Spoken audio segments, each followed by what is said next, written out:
1 తిమోతికి 3వ అధ్యాయము. ఎవడైనను అధ్యక్ష పదవిని ఆశించిన ఎడల అట్టివాడు దొడ్డ పనిని ఆపేక్షించుచున్నాడను మాట నమ్మదగినది. అధ్యక్షుడగు వాడు నిందారహితుడును, ఏకపత్ని పురుషుడును, మితానుభవుడును, స్వస్థబుద్ధి గలవాడును, మర్యాదస్తుడును, అతిథి ప్రియుడును, బోధింపదగిన వాడునై ఉండి మద్యపానీయు కొట్టువాడును కాక సాత్వికుడును, జగడమాడని వాడును, ధనాపేక్ష లేని వాడునై సంపూర్ణ మాన్యత కలిగి తన పిల్లలను స్వాధీనపరుచుకొనుచు తన ఇంటి వారిని బాగుగా ఏలువాడునై ఉండవలెను. ఎవడైనను తన ఇంటి వారిని ఏలనేరకపోయిన ఎడల అతను దేవుని సంఘమును ఎలాగు పాలించును? అతడు గర్వాంధుడై అపవాదికి కలిగిన శిక్షా విధికి లోబడకుండునట్లు కొత్తగా చేరిన వాడై ఉండకూడదు. మరియు అతడు నిందపాలై అపవాది ఊరిలో పడిపోకుండునట్లు సంఘమునకు వెలుపటి వారి చేత మంచి సాక్ష్యము పొందిన వాడై ఉండవలెను.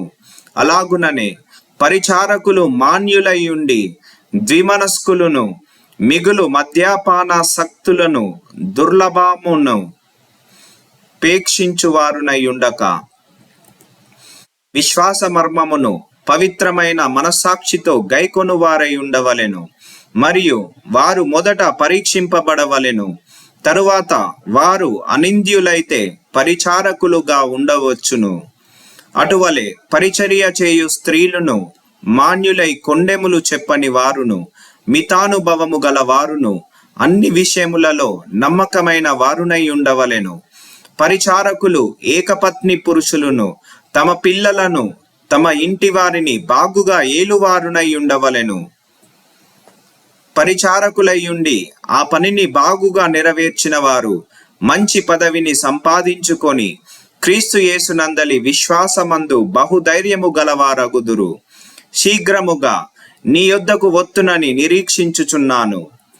ఆయనను నేను ఆలస్యము చేసిన ఎడల దేవుని మందిరములో అనగా జీవము గల దేవుని సంఘములో జనులెలాగు ప్రవర్తింపవలెనో అది నీకు తెలియవలెనని ఈ సంగతులను నీకు రాయుచున్నాను.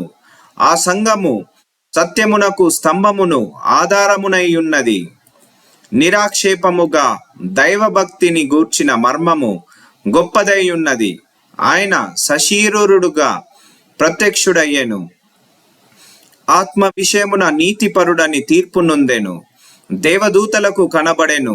రక్షకుడని జనములలో ప్రకటింపబడెను. లోకమందు నమ్మబడెను.